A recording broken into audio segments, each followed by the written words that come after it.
Hello. We're just going to start telling jokes, I guess. My name is Rahmein Mostafavi. It's spelled just how it sounds. I'm a comic in the D.C., Maryland, Virginia area mainly. I travel around doing all kinds of stand-up comedy, and I like to start out. People ask me where my name's from, and I always say I was born in Iran, and it's always a little bit jarring just because of what the media does with what Iran is. I've been married to an American woman for 11 years, and because of the media, everybody thinks that I must be misogynistic or abusive. And if my wife was here today, she'd be the first to disagree with you if I allowed her to have her own opinions, which I do. I'm teasing. My wives are very happy people. Make no mistake about it. I have 3 kids. 3 little boys. They're 9, 7, and 5 years old, and they're great. One of the advantages of having a mixed ethnic background is that you get to see quite clearly that there's all kinds of ways of life. There's not just one recipe for living happily. And I try to teach that to my kids quite a bit. And I think that's why I got this reply from my 9-year-old the other day. He was eating pancakes with his bare hands, and I said, "Freddie, you got to use a fork and knife." And he goes, "Dad, this is my way of living. We all have our own ways of life." And I was like, he's absolutely right. Who am I to tell him how to eat his pancakes? So I could take him to Ethiopia and show him quite plainly that in that culture, people do eat with their bare hands, and that's perfectly acceptable. I want him to understand that there's all kinds of ways to live this life. 2 of my best friends are gay men who just adopted a couple of kids, and I want my kids to know that's another way to have a family. It's another way to have love. I want my children to know that not everybody in this world has the opportunity to shower every day. They don't have dental care to take care of their teeth. Like personal appearance is not at the forefront of everybody's minds. So I take them to NASCAR races to show them that these freaks are out there. I want them to understand it. All kinds of different people. It's important to me. I understand there's a lot of racial tension. There's a lot of racial tension all over the world, and a little bit right here in D.C. has to do with the Washington Redskins and whether or not even that word itself is an acceptable thing to say. Is it a slur? That's kind of a debate going on. Should the Redskins change their name out of sensitivity for the Native Americans? And I know there's a lot of people that say that we shouldn't change it. And I understand that vantage point because when we came up, when we were growing up, it was cool. It was just our team and a logo and a hat, and it was fine. It wasn't until the last 5-10 years when we tried to understand it, some Native Americans were offended by that term. And at that point, I felt like we should step back and listen and reconsider. Because if you're not a member of a given culture, do you really get to say what's offensive and what isn't? Like, I'm not Native American, so I don't think I get to say what's offensive and what isn't. I don't know how offensive that word is. Is it like the F word for the gays or the N word for the blacks? I don't use those words when those people are around. And I don't want to offend Native Americans either. Not that I hang out with a lot of Native Americans, because I don't like to gamble. But if I did, I wouldn't just be out there frivolously using those words, But I do. I say change it. And I know that there's a lot of people that say, well, there's other sports teams that have Native American names, and nobody complains about that, and it's true. So I think the trouble is if we change one, how many more things do we have to change? What other brands are going to jump up, having to be defensive because the society is saying that that's offensive to me? Like my favorite restaurant's Cracker Barrel. I don't want to mess with the name of that place, Or I've always enjoyed the cleaning power of Spick and Span, but now I got to feel guilty every time I clean my bathtub. You know what I mean? How many generations of pothead Asians are going to put up with mellow yellow before that becomes a political issue? I feel like it's an offensive phrase when you can't even properly protest against a brand. When the Asians are out there protesting, it's like, no more mellow yellow. And we're like, what? I don't even understand what you're saying. It's very crafty branding right there. But the other sports teams, like the Seminoles, Blackhawks, Chiefs, nobody's complaining about that. Why is that? Because it's accurate and it's honorable. The Native Americans, no culture minds if they're being honored. It's when it's a slur or a slander that people get offended. The Redskins, the only other team that gets any guff is the Cleveland Indians. And there again, it's because it's inaccurate. It's a misnomer. When it comes to Native Americans, the word India is misplaced, right? But the Cleveland Indians have a different challenge. They don't have to change their name. They have to change their motif. Because there really is a place called India with Indians in it. But if the Cleveland Indians were to change their motif, right, from being in association with the Native Americans to being in association with India, and they changed their mascot from a red-faced chief to a brown-skinned telemarketer, right back to accurate, you guys, you see? They could have a whole stadium full of curried popcorn and curried hot dogs. You could have a sportscaster named Harry Curry, and he'd be like, "Beautiful day for baseball," right? Be a fun time. You could have baseball hats that advertise their website, and they'd read Indians.com, just like that. Or you could have bobblehead day, and most of the time bobbleheads go all the way around, but Indian bobbleheads only go like this. Just a little shake. You know, I think they'd have a good time. You know how drunk you can get at a Cleveland Indians game? Come on. It's not like you're not going to get a cab ride home, right, guys? So what I did to help the Cleveland Indians is I actually redesigned the Cleveland Indians logo for accuracy. To change the whole ethnic feel of the team to this far more accurate logo. As you can see, he's got a little headset on right there, and he's got the Indian Peninsula here. So I think if the Cleveland Indians want to change their motif for accuracy, I'm the guy to see. It's a really nice shirt. You know, it's also pre-scented for the Indian people. It's pretty good. So anyways, I obviously work a lot in satire and tell a lot of jokes. I try to come from things from a separate angle. A lot of people might get offended thinking that I'm serious about a lot of things. I tease a lot about all kinds of different ethnicities. And of course, I'm joking. I'm a comic. I'm kidding. And as I mentioned, I've got 3 kids, and I do want them to understand the differences from one person to the other. And I know that they're a different generation. They're going to have separate challenges than I had and everything. They're going to be different, you know, in a lot of ways than I am. And I try to stay young for them so I can keep up with the changes that are being made in this world. And I try to work out a little bit, you know. I hate working out. I hate it. I go to the YMCA. I try to play basketball because I hate being on a treadmill, and I play it with guys that are half my age. And, you know, they call me old school and make fun of me for how old I am, and they tell me how bad I'm going to lose. And I'm like, guys, lose? Please, I just drove to the YMCA in a minivan. I have already lost. You know what I'm saying?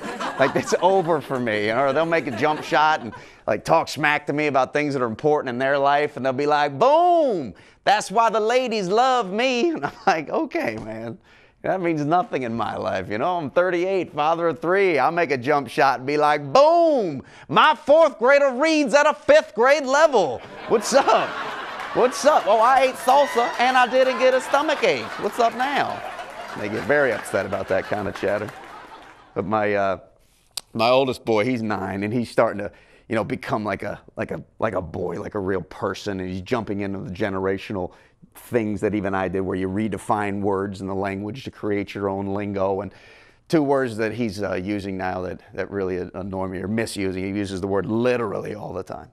Everything's literally, and that's how they say it, with that literally. I literally couldn't get out of bed, man. I literally wanted to kill him, or whatever. It's just an annoying way that they say that word. The other one is random. Everything's random. You know, I was talking to a kid at a grocery store. He was in a grocery store uniform, and he goes, and now randomly, I work at this grocery store.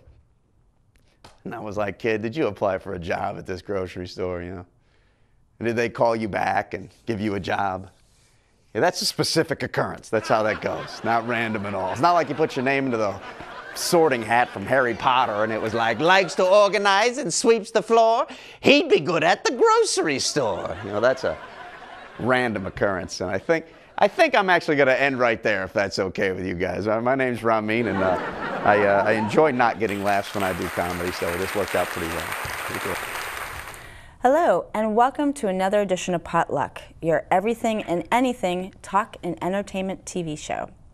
Today, you just saw Rahmein Mostafavi, who is a comedian in our area and has been a stand-up at venues such as the Kennedy Center, Warner Theater, the DC Improv, and the Arlington Cinnamon Draft House.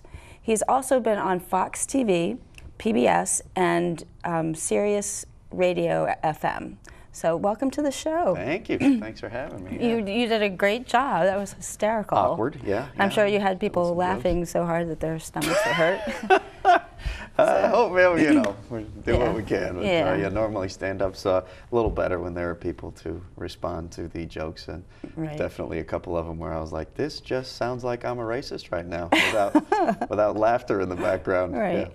Well, so how did you get into comedy? I mean, I think like a lot of involved? people that get into comedy, you end up at a really low place in your life and you figure you can't get any lower, and then you're like, let me subject myself to the judgment of anyone who's looking at me, and then you try, and that was the same story for me. I was an actor for a long time, and then I stopped that when I had kids, and just had a regular job as a tradesman, and then we had a whole messy lawsuit situation and got screwed by the justice system and lost a whole bunch of money in it. And so at that point I was like, well, I got nothing else to lose, in a manner of speaking, and tried stand-up and then got addicted to it, and turns out I guess I'm okay at it, so I just keep doing it. Yeah. So how long have you been doing it?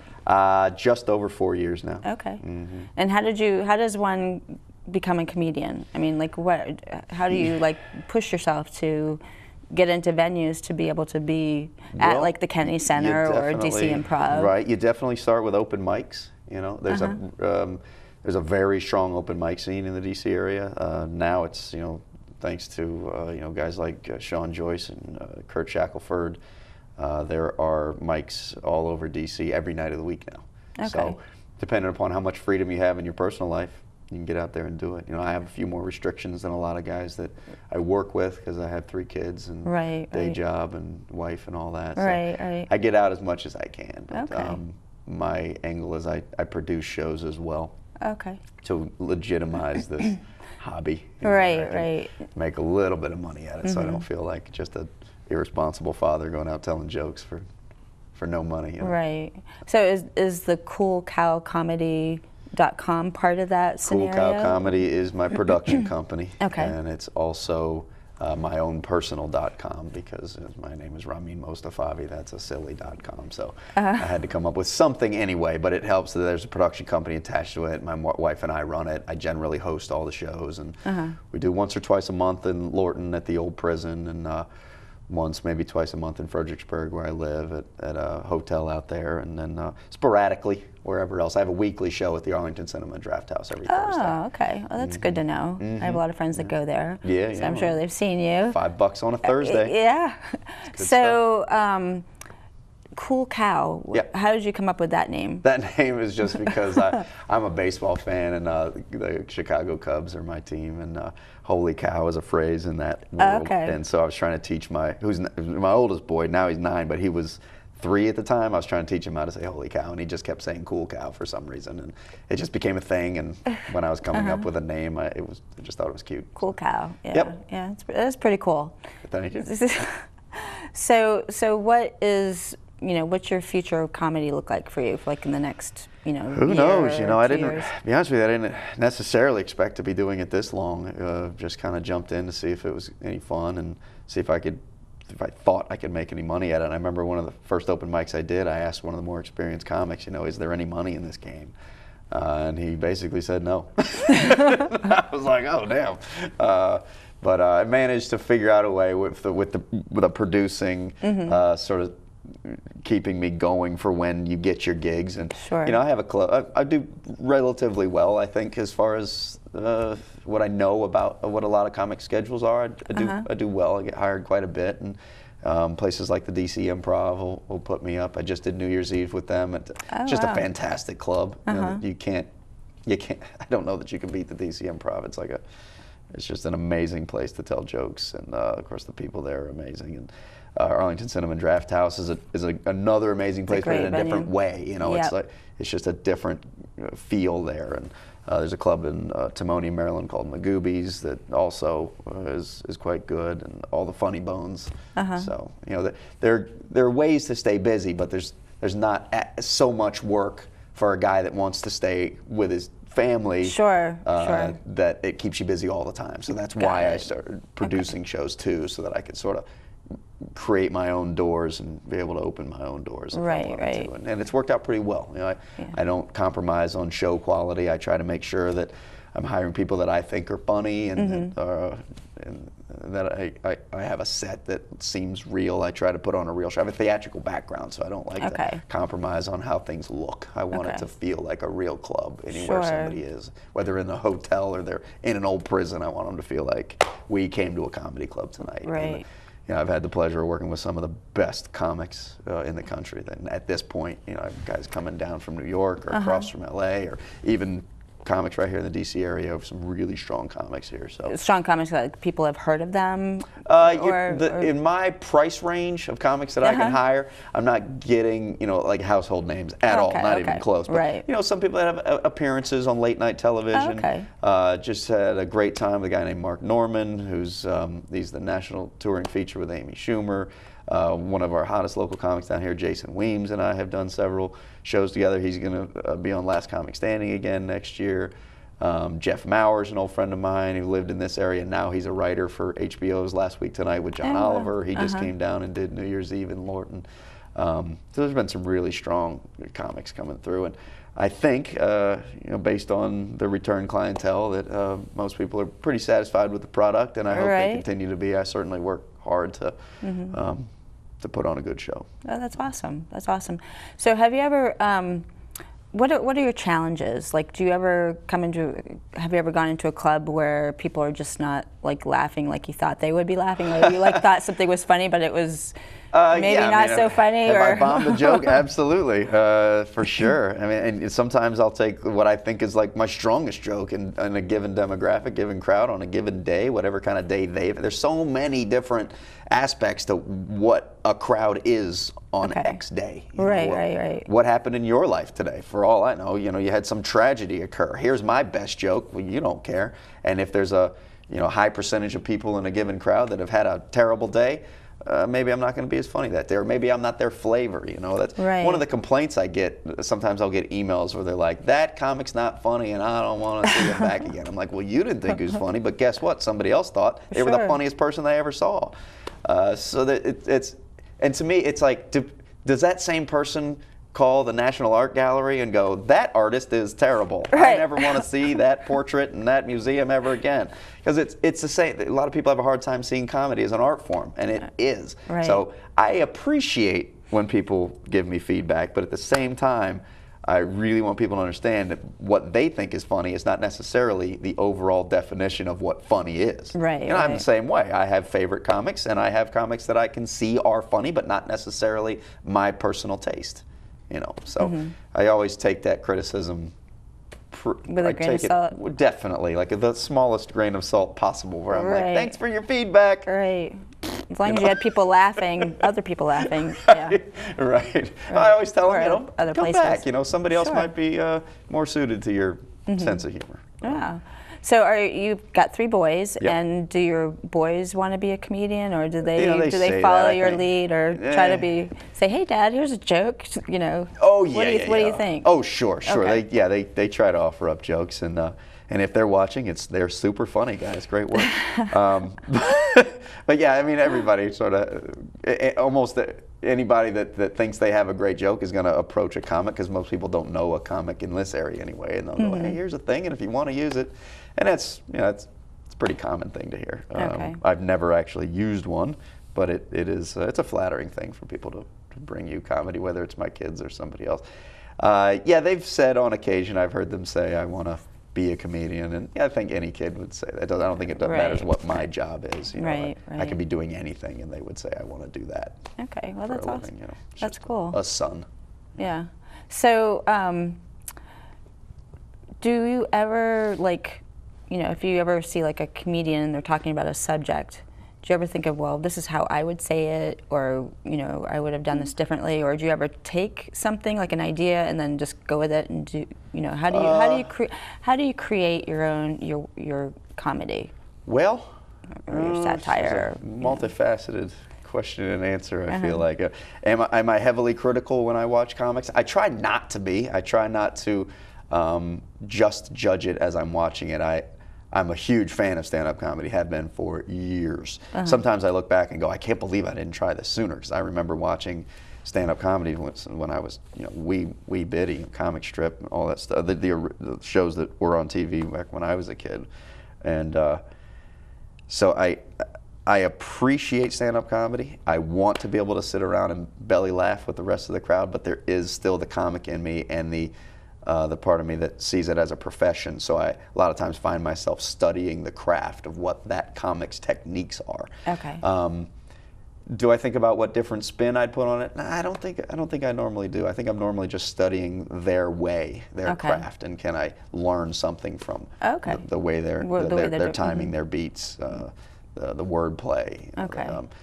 But creating my own jokes, it's hard, man. Sometimes you feel pressure to write a new joke, especially because I host most of the shows that I do. So if I go back to Lorton and I'm like, oh man, 80% of this crowd has been here before and I haven't written a new joke. So I do feel pressure to come up with something. But most of the time that doesn't work for my process. I find that if I'm having trouble coming up with a new premise, it's just like falling in love. When you're not thinking about it, it's like wham, and you go, oh, that's funny. And then you're just kind of like, oh, thank goodness, new premise, here we go, new joke, and then you go out there and do it. But normally living life for me creates comedy, and I'll find something funny in whatever I did. So when things come to you, do you like get a piece of paper real quick and write it down, or like talk into like a recorder and say, oh, note on the smartphone. Who has a pen and paper? Right. Or do you ever dream anything, like you just like had like nothing I dream would be appropriate on stage. I don't think. Okay. Well, you could always like lower it down a bit, No, I've never. I don't think I've ever been inspired by a dream to write a joke.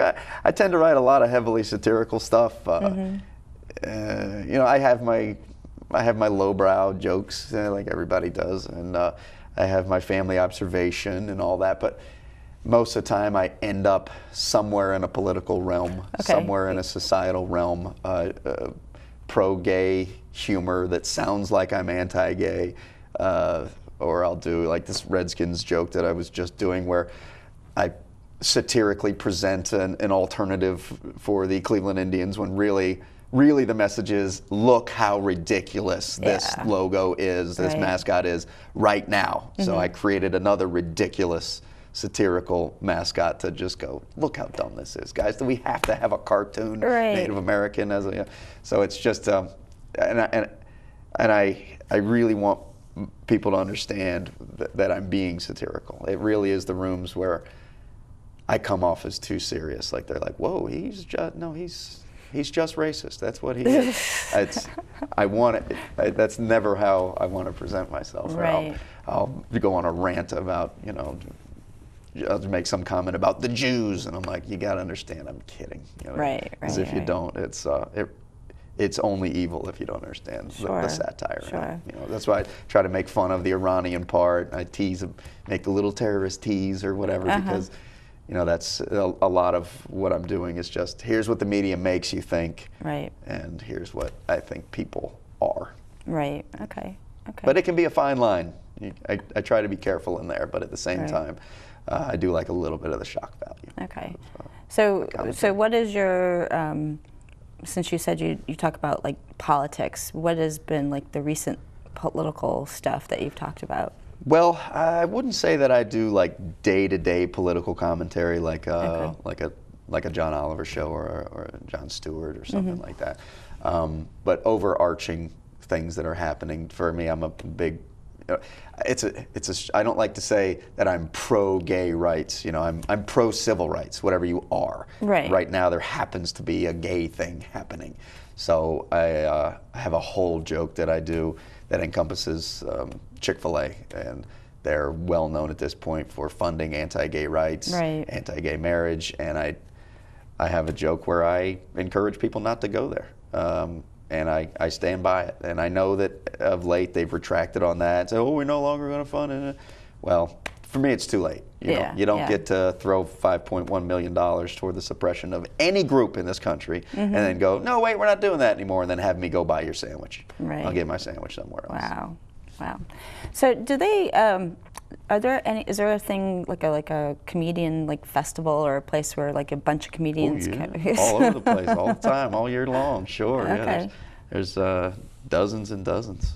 Okay. Do they ever have any in the area? I mean, The Benson Ball was down here, and I think What was it that's called? as The near as it Benson gets, Ball? the Benson Ball. Okay. It was named after a guy that died while laughing. I believe he was watching the movie A Fish Called Wanda. And Oh, right. he Wow. died, I believe that's the story. Okay. I've never been invited to that ball, so. Oh, you have to be invited to go to that? Okay. Yeah. But I've done a couple cool ones. Okay. Laugh Your Asheville Off in North Carolina and the Cleveland Comedy Festival. Laugh Your Asheville Off. It's from Asheville, Okay. North Carolina. Yeah, okay. Great festival. That sounds funny. Yeah, there's all kinds of them. I mean, the biggest of which has got to be the Montreal Just for Laughs Festival, which I would love to be a part of someday. But No, you never know. we'll see. Yeah. Well, thank you so much for coming on the show. For those who are just tuning in, you can go to www.potluck-online.org to watch this episode. And also go to your website to check you out at I've got my full schedule on there and the whole production schedule. www.coolcowcomedy.com. That's it. So, and you're found on Facebook and Twitter, YouTube. I know you have a page on YouTube. Sure. Any others? No, I think that pretty much covers it. Okay, great. Yeah. Well, thank you so much. My pleasure. And thanks for tuning in, and I hope you got to see a skit, and if not, go back to www.potluck-online.org. We'll see you next time. Thanks.